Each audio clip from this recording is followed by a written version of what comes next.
ওপেনিংয়ে সূর্যবংশী জয়সওয়ালের তাণ্ডবের পর মাঝের ওভারে এসে ধ্রুব জুরেলের ঝড়ো ব্যাটিং, আর তাতেই স্বাগতিক গুজরাটের বিপক্ষে রান পাহাড় দাঁড় করালো রাজস্থান রয়্যালস। জবাবে ব্যাট হাতে গুজরাট লড়াই করেছে চোখে চোখ রেখে, আর তাতে করে রান বোনার ম্যাচে মাঠের উত্তাপ ছড়িয়েছে ভক্ত সমর্থকদের মাঝেও। প্রথম বল থেকেই বড় শট খেলাকে যেন নেশায় পরিণত করে ফেলেছেন বৈভব সূর্যবংশী। আগের ম্যাচের মতো এদিনও নিজের খেলা প্রথম বলেই বাউন্ডারি মেরে ইনিংসের গোড়া করেছেন ১৫ বছর বয়সী তরুণ তারকা। আহমেদাবাদের স্বাগতিক গুজরাটের বিপক্ষে এদিন টস ভাগ্যটা পক্ষে যায় সফরকারী রাজস্থান রয়্যালসের, আর টস জিতে আগে ব্যাট করার সিদ্ধান্ত নেন রাজস্থানের অধিনায়ক রিয়ান পরাগ। আগে ব্যাট করতে নেমে শুরু থেকেই গুজরাটের বোলারদের উপর চড়া হতে শুরু করেন রাজস্থানের দুই ওপেনার। সূর্যবংশী তো নিজের খেলা প্রথম বল থেকেই বড় শট খেলতে থাকেন। সূর্যবংশীর সাথে যোগ দেন ইয়াসবি জয়সওয়ালও। এই দুজনের ব্যাটিং তাণ্ডবে কোণঠাসা হয়ে পড়ে গুজরাট।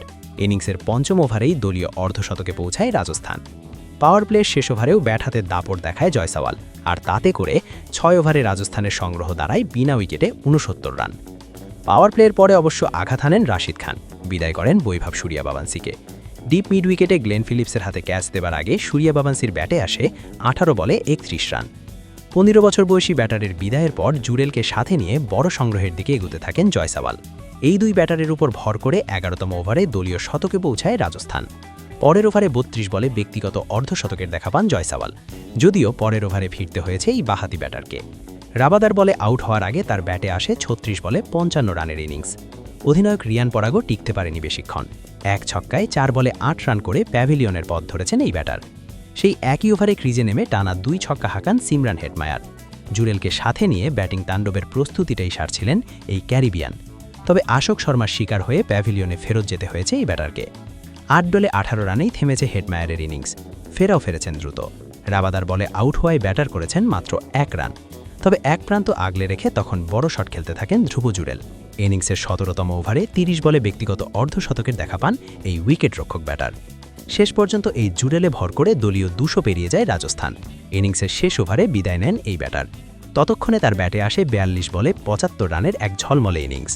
আর নির্ধারিত ওভার খেলা শেষে রাজস্থানের ইনিংস শেষ হয় ২১০ রানে।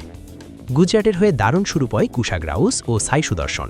পাওয়ার প্লেতে কোনো উইকেট না হারিয়ে একের পর এক ৪ ছক্কায় রানের খাতা সচল রাখেন এই দুই ব্যাটার। বিশেষ করে সাই সুদর্শন যেন ছিলেন একটু বেশি আগ্রাসী, আর তাতে করে পাওয়ার প্লে শেষে বিনা উইকেটে ৫৬ রান তুলে ফেলে গুজরাট। পাওয়ার প্লের পর যেন আরও দ্রুত রান তোলার দিকে মনোযোগ দেন এই ব্যাটার, যার সুবাদে ইনিংসের ৮মতম ওভারে ব্যক্তিগত অর্ধশতকের দেখা পান সুদর্শন। তবে ৭৩ রানে সুদর্শন বিদায় নিলে তাসের ঘরের মতো ভেঙে পড়ে গুজরাটের batting line up. Josh Butler কিছুক্ষণ চেষ্টা করলেও বিদায় নিয়েছেন ২৬ রান করে। এরপর আর পেরে ওঠেনি গুজরাট। তেওয়াটিয়া শাহরুখ খানরা আশা জাগালেও ব্যর্থ হন। বড় লক্ষ্যের চাপে পিষ্ট হয়ে ম্যাচ হারতে হয় স্বাগতিকদের। ফলে টানা ২ ম্যাচে ২ জয় নিশ্চিত হয় রাজস্থান রয়্যালসের।